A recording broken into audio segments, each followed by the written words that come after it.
लाडक्या बहिणींनो, आता तुम्हाला ई-के.वाय.सी करताना कुठलाही प्रॉब्लेम येणार नाही.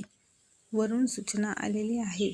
आदितीताई तटकरेंनी वरून सूचना दिलेल्या आहेत. महिला व बालविकास मंत्री आदितीताई तटकरे यांनी सांगितलं आहे की एका ट्विटमध्ये त्यांनी ट्विट केलेलं आहे की आता ई-के.वाय.सी करताना तुम्हाला कोणतीही अडचण येणार नाही. OTP एरर येतोय किंवा तुमचा आधार क्रमांक OTP एरर किंवा तुम्ही KYC करत असताना सदर आधार कार्ड क्रमांक पात्रता यादीत नाही असे तुम्हाला येत आहे. त्यामुळे लाडक्या बहिणींनो, आता तुम्हाला दिवसभर ई-के.वाय.सी करायचं टेन्शन राहणार नाही. आता ती प्रक्रिया सरळ आणि सोपी होणार आहे. माननीय आदितीताई तटकरे यांनी ट्विट केलेले आहे. त्याच्या माध्यमातून आपण पुढील माहिती बघणार आहोत. आपण नवीन असाल तर आपल्या चॅनलला सबस्क्राईब करून ठेवा आणि लाईक करा. हे बघा, आपण आदितीताई तटकरेंचं ट्विट बघू शकतो. मुख्यमंत्री माझी लाडकी बहीण योजना ई-के.वाय.सी करताना OTP काही तांत्रिक अडचणी येत असल्याची बाब निदर्शनास आली आहे.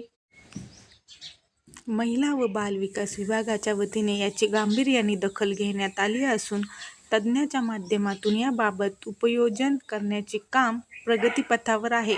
लवकरच ही तांत्रिक असं आपल्या माननीय आदितीताई तटकरे यांनी सांगितलेलं आहे आणि ती अडचण दूर होऊन लवकरच लाडक्या बहिणींना ई-के.वाय.सी ही प्रक्रिया सुरळीतपणे चालणार आहे.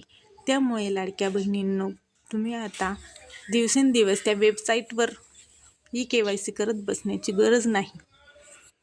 ती प्रक्रिया आता लवकरच सुरळीत होणार व सेकंड OTPचा हा प्रॉब्लेम तर खूपच महिलांना आलेला आहे. त्यासाठीही त्यामध्ये बदल करण्याचे काम देखील चालू आहे. त्यामुळे ज्या महिलांचे वडील किंवा पती हयात नाहीत त्यांनीही टेन्शन घ्यायचं काही कारण नाही. त्यावरही काहीतरी ऑप्शन हे आता पुढील काही दिवसांमध्ये येणार आहे. के.वाय.सी करताना जो प्रॉब्लेम येत आहे तो माननीय आदितीताई तटकरे आणि वरिष्ठ अधिकाऱ्यांच्या निदर्शनास आलेला आहे. यावर प्रगतीपथावर काम चालू आहे. त्यामुळे लाडक्या बहिणींनो, आता कोणताही प्रॉब्लेम तुम्हाला येणार नाही अशावरून सूचना आलेल्या आहे. लवकरच तांत्रिक अडचण दूर होऊन ई-के.वाय.सी प्रक्रिया सुलभ आणि सुकर होणार याबाबत सर्व लाडक्या बहिणींना आश्वासित करते, असं ट्विट आपल्या महाराष्ट्राच्या महिला व बाल विकास मंत्री आदितीताई तटकरे यांचं ट्विट हे तुम्ही पाहू शकता. हे बघा, आणि चॅनलवर नवीन असाल तर कृपया त्याला सबस्क्राईब